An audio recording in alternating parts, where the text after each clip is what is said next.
Gaza, les vraies raisons de cette guerre. Dans la danse complexe des affaires mondiales, les racines de ce conflit résident dans la manipulation stratégique des forces économiques. Des perturbations délibérées du commerce mondial ont été orchestrées pour semer le chaos, entraînant des pénuries de biens et de pétrole.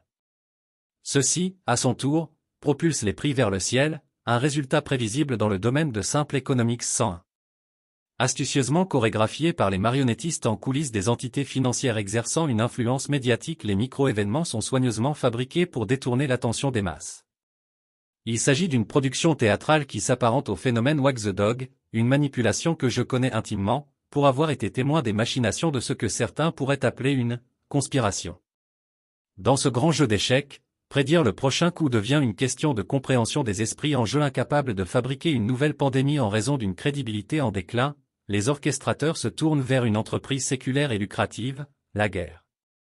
Dans un schéma plus large, il faut invoquer des adversaires pour justifier les conflits. Le financement des organisations terroristes devient une danse clandestine dont les gouvernements puissants tirent les ficelles. Le Hamas, par exemple, n'agit pas de manière isolée, il prospère grâce au soutien des grands acteurs. Suivez la piste de l'argent et la grande tapisserie des motivations apparaît. Des tragédies comme celle du 7 octobre sont considérées avec indifférence au sommet de la pyramide, comme de simples dommages collatéraux dans la poursuite d'objectifs plus ambitieux. Les objectifs stratégiques sont clairs, Israël vise le contrôle de Gaza et des territoires côtiers, y compris le Liban, pour leur lucratif pétrole et gaz offshore.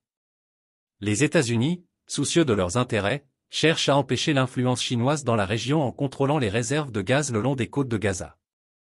L'échiquier géopolitique reflète les aspirations de dirigeants comme Netanyahou, alignés sur les instructions de Theodor Herzl, le véritable architecte d'Israël. Leur vision s'étend au-delà des frontières actuelles, visant à façonner un vaste Israël englobant des territoires en Turquie, en Syrie et au Liban, des parties de l'Iran, de l'Arabie saoudite, de la Jordanie, de Gaza et de l'Égypte. Ne vous laissez pas tromper en pensant que les dirigeants palestiniens ne sont que de simples spectateurs, ce sont des participants actifs, remplissant leurs poches au milieu du chaos. L'héritage de Yasser Arafat reflète la nature égoïste de ces individus. La paix, un rêve lointain, leur échappe parce que la guerre, pour eux, est une entreprise rentable après tout, il faut utiliser les armes. Dans cette sombre réalité, la population reste la malheureuse victime des dynamiques de pouvoir, alors que l'idéalisme passionné se heurte à la dure vérité d'un monde corrompu. Le problème omniprésent, non seulement au Moyen-Orient mais dans le monde entier, est la cupidité humaine. La structure du pouvoir en forme de pyramide perpétue un système dans lequel des milliardaires comme Bill Gates et Elon Musk opèrent aux niveaux inférieurs, exécutant les ordres sans en comprendre la conception plus large. L'ascension d'un milliardaire n'est pas un hasard, c'est le résultat d'une orchestration calculée, pas d'un simple travail acharné.